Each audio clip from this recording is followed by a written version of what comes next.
नमस्कार, आप सभी का फिर से स्वागत है केशव ब्लॉग्स में। जी हाँ, मैंने बताया था कि मैं कुछ कारणों से मैं रुक गया था, लेकिन इस बार मैं निकल चुका हूँ पूरा चुनाव कवर करने के लिए। और आज मैं एक ऐसे व्यक्ति के साथ बैठा हूँ जिनका वास्ता पूरे हिंदुस्तान के कोने से है। जी हाँ सर, वो यहाँ पे रहकर ये चुनाव लड़ने का मूड नहीं बनाया है।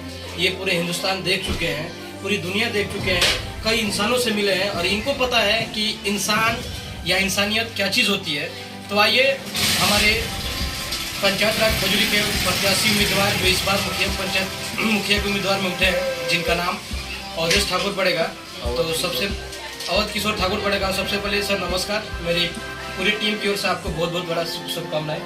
थैंक यू सर, सबसे बड़ी मेरी सवाल ये है कि मैंने जब सर्वे किया पंचायत में तो आपके बारे में पता चला, तो उन्होंने बताया कि सर आप यहाँ रहते नहीं हैं, आपका सारा कारोबार बाहर में है। तो सर, आपके मूड में ऐसा क्या है कि आपको चुनाव लड़ना चाहिए? देखिए, सर्वप्रथम पहली बात तो यह है कि चुनाव मैं नहीं लड़ रहा हूँ, चुनाव मेरी पत्नी लड़ रही है। प्रत्याशी वो है क्योंकि ये 50% महिला आरक्षण के अंतर्गत महिलाओं को प्रमोट करने के लिए, महिलाओं को आगे बढ़ाने के लिए सरकार की जो स्कीम है, ये महिला रिजर्वेशन के अंतर्गत ये सीट महिला प्रत्याशी के लिए है। तो महिला उम्मीदवार हमारी पत्नी है। मैं उनके सपोर्ट में पूरे पंचायत में घूम घूम के पब्लिक से, लोगों से, जनता से उनके लिए रिक्वेस्ट कर रहा हूँ, उनके लिए मैं लोगों से वोट मांग रहा हूँ।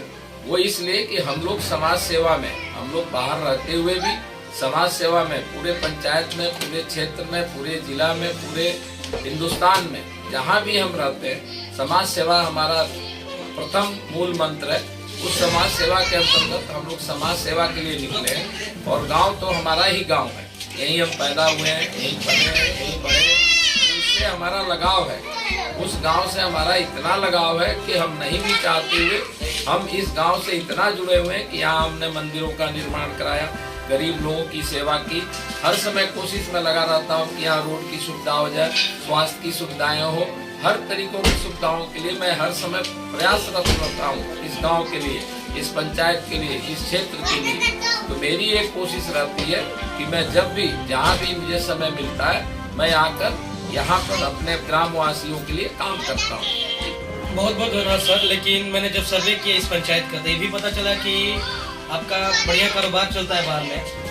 और लोग, जो मुखिया का जो पद है, लोग इसको एक बिजनेस बना रखे हैं कि 5 साल तक रहना है और मुझे इतना पैसे कमा लेना है इसके जरिए, और जन कल्याण हो या ना हो। क्योंकि सर आपने भी देखा होगा, क्योंकि आपने फर्स्ट बार कदम उठाया इसमें, अपने पत्नी साहब को खड़ा किया है। लेकिन सर, जब महिलाओं की बात आई तो मैं आपसे एक सवाल पूछना चाहूँगा कि सर, अगर यदि इस पंचायत के लोग आपको चुन लेते हैं तो सबसे पहले महिलाओं के लिए अहम कदम आपका क्या? पहली बात तो यह है कि इस ग्राम पंचायत, इस मुखिया इलेक्शन में जो आपने करप्शन की बात की है, सोच की बात की है, लोगों के इस पद के लिए जो लोगों की लालसा है वो क्यों है, वो आपने बिल्कुल सही कहा।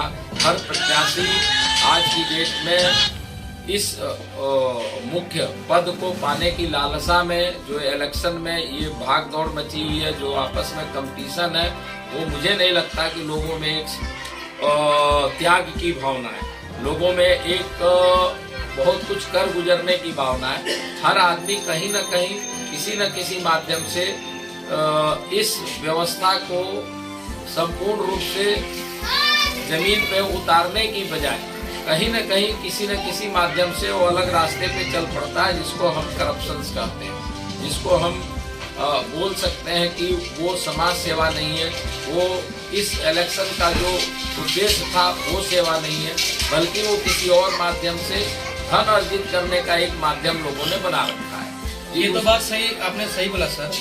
लेकिन मैंने इस पंचायत में देखा है कि सब कुछ ठीक ठाक है। हर कोई प्रत्याशी कम से कम 25 लाख 30 लाख का बजट लेके चला है, लेकिन मैं अभी तक इसमें ये नहीं देखा हूँ कि अपने पंचायत स्तर पर स्वास्थ्य केंद्र, जो अस्पताल होना चाहिए, जो अहम जरूरी है, वो अब इस पंचायत में नहीं है। इसके बारे में आपका क्या राय है?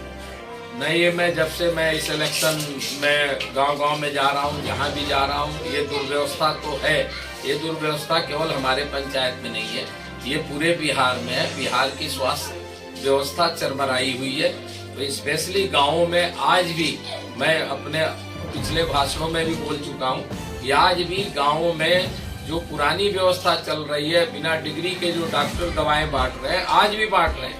इतनी बड़ी व्यवस्था, इतना बड़ा सरकार, इतना बड़ा सब कुछ होते हुए भी, जहाँ मोदी जी के सपोर्ट से सरकार चल रही है अपने बिहार में, उसके बावजूद भी स्वास्थ्य की जो मूलभूत जरूरतें हैं वो भी अभी तक गांव में नहीं पहुंच पा रही हैं।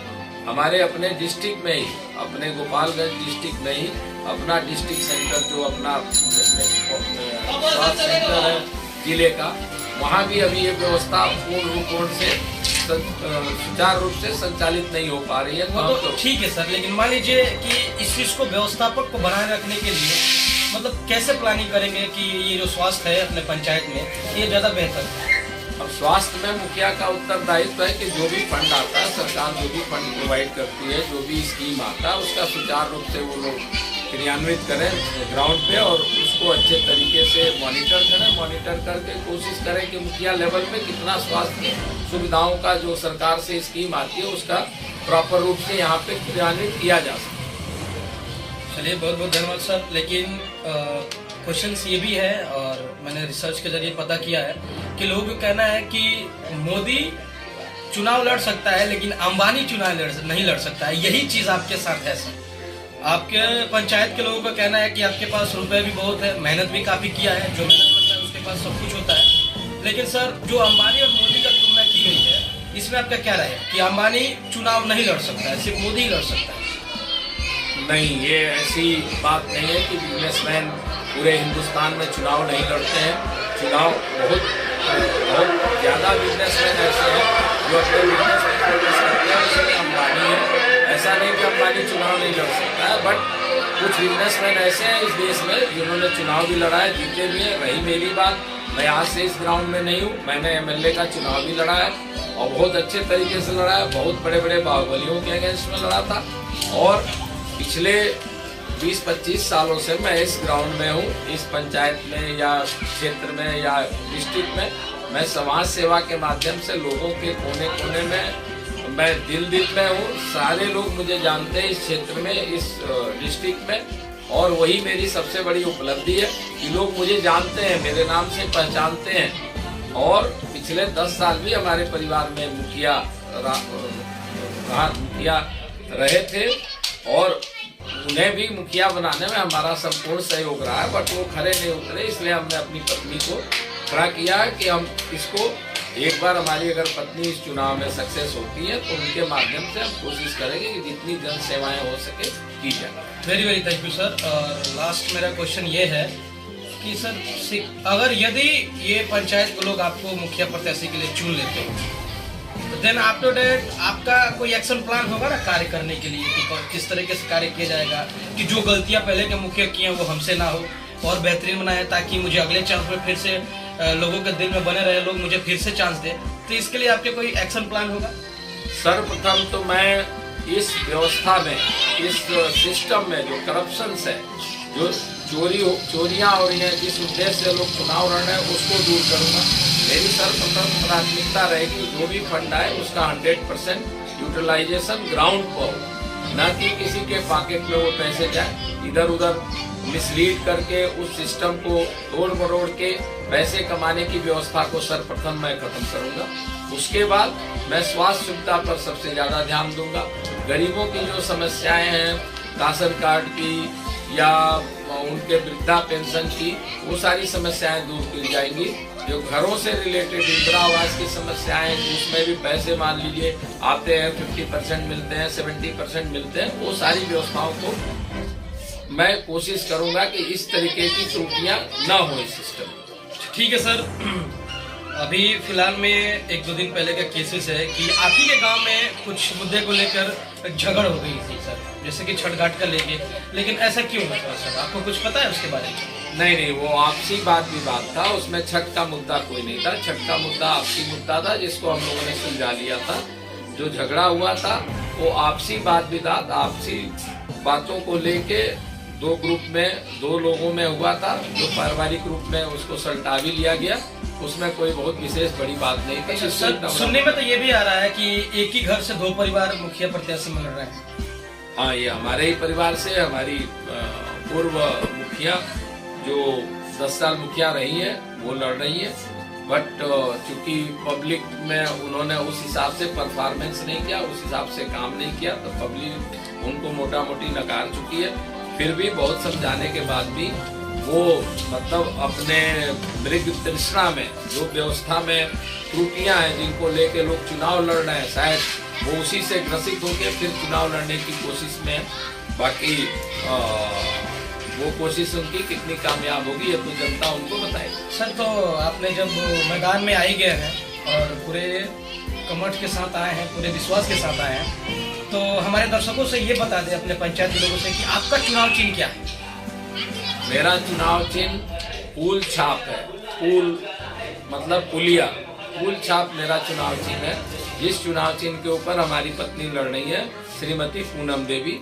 मैं लोगों से अपील करूंगा कि आप लोग पूरे गर्मजोशी के साथ एक अच्छे मुखिया का चुनाव करें और सोचें कि वास्तव में आपके लिए, पंचायत के लिए कौन अच्छा काम कर सकता है, कौन अच्छा इसके लिए योग्य कैंडिडेट है, उसको आप। बहुत बहुत धन्यवाद सर, जो आप हमसे जुड़े और काफी शिक्षित उम्मीदवार के साथ बैठे थे हम। और सबसे बड़ी आप सभी को बता दें कि इनके पास तो वो साहस है जो अपने प्लान को आपके सामने एक्सपोज किया, पेश किया, आपके सामने आया और ये भी बताया कि एक मुखिया को कैसे होना चाहिए, कैसे रहना चाहिए और आगे की कार्य ये कैसे करेंगे, ये सारा ब्यौरा आपके सामने दिया। कुछ मुखिया प्रत्याशी तो ऐसे भी हैं जिन्हें बोलने तक नहीं आता है, जो कैमरे पे आने से कतराते हैं, वो इस पंचायत का भार कैसे उठाएंगे? क्या आप सभी दर्शकों को ऐसा लगता है कि वो भार उठा पाएंगे? जिनको अपने लोगों के सामने फेस नहीं करना है वो कैसे उठाएंगे? और सबसे बड़ी बात बता दें कि सर की जो पत्नी साहब ने उठी है और वो फूल छाप उनका चुनाव चिन्ह है, तो आप देखें कि किस तरीके से क्या क्या प्लानिंग होगी। तो ये आपके ऊपर डिपेंड है, जिसको भी चुनिए, अच्छा चुनिए, सच्चा चुनिए। और बहुत बहुत धन्यवाद सर।